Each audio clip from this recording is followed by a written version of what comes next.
Assalamualaikum warahmatullahi wabarakatuh. Hello everyone, ketemu lagi dengan saya.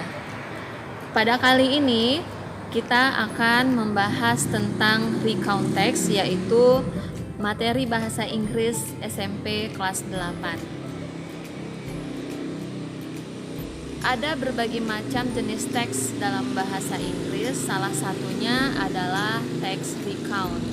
Nah, apa itu teks recount? Recount text is a text tell us about past experience or past events, yaitu adalah teks yang menceritakan tentang pengalaman masa lalu atau kejadian yang terjadi pada masa lalu. Nah, what is the social function? Tentunya fungsinya adalah untuk menghibur para membaca dan memberikan informasi. Oke, sekarang kita lihat apa saja sih contoh dari recount text tersebut. Recount text ini sangat dekat dengan kehidupan kita. Ya, salah satu contohnya adalah pengalaman pribadi kita, ya. Jadi pengalaman yang terjadi atau kejadian-kejadian yang terjadi pada masa lalu itu bisa digolongkan kepada teks recount. Nah, selain dari experience, biografi seseorang bisa kita masukkan ke dalam contoh teks recount ini.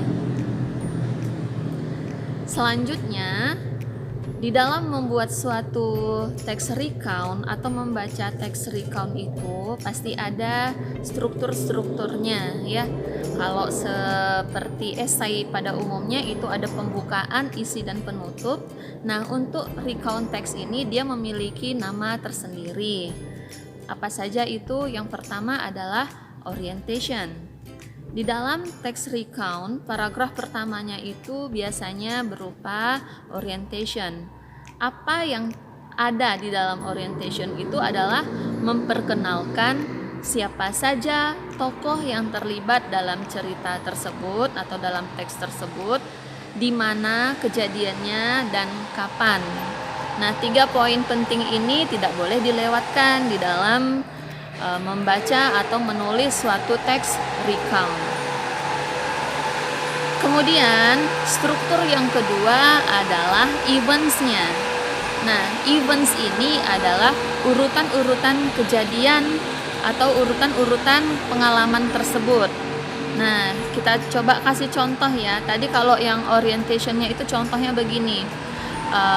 Last holiday I went to our village, ya, atau last holiday my family and I went to our village. Nah, di sana di orientation disebutkan waktunya itu last holiday, siapa saja yang terlibat itu saya dan keluarga saya, dan di mana kejadiannya atau eventsnya itu adalah di village, ya. Nah, masuk tadi yang kedua adalah events. Ciri-ciri dalam events ini adalah biasanya dengan menggunakan urutan atau kronologi kejadian, menggunakan kata-kata first day, second day, third day, and so on, atau first day, next, then, last day, or finally. Itu adalah ciri-ciri dari events tersebut. Kemudian struktur terakhir dalam teks recount ini kita namakan reorientation. Apa yang ada di dalam reorientation ini adalah berupa bisa saja kesimpulan tentang kejadian tersebut, atau bisa saja menyampaikan perasaan kita atau kesan kita terhadap pengalaman yang kita alami tersebut. Nah, biasanya contohnya begini, it was a tiring day, but we were very happy, ya. Or contoh lain adalah it was unforgettable moment. It was a happy holiday. Well, terakhir dalam kajian kita tentang text recount ini adalah tentang language features-nya. Language features ini maksudnya adalah apa sih tata bahasa yang kita gunakan dalam membaca atau menulis teks recount yaitu yang pertama adalah menggunakan tenses dalam bentuk past. Jadi kita menggunakan past tense, di mana past tense ini kalau misalkan menggunakan kata-kata action verb, ya itu menggunakan action verb bentuk kedua. Sementara nanti kalau dia dalam bentuk negatifnya bisa menggunakan did dan kata kerja pertama. Nah, selain menggunakan action verb, bisa juga menggunakan kata-kata nominal. Ya, kita menggunakan to be.